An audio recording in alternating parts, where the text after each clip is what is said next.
lesson 7, Tahitian dance, how to do a ARAPU. ARAPU is your fast hip circle in Tahitian.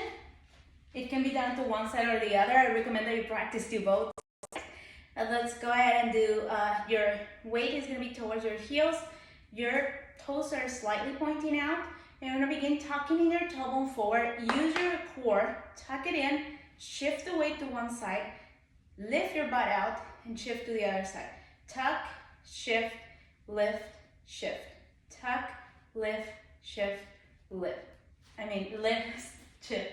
And here, you have to focus on your abdomen, okay? The weight is towards your heels. You have to focus on your abdomen, not on your back. Most people try to focus on their back muscles. Both sides are working, but you need to focus on your core. Tucking in, tucking in, tucking in. For the full tutorial on ARAPU, guys, head over to my YouTube channel.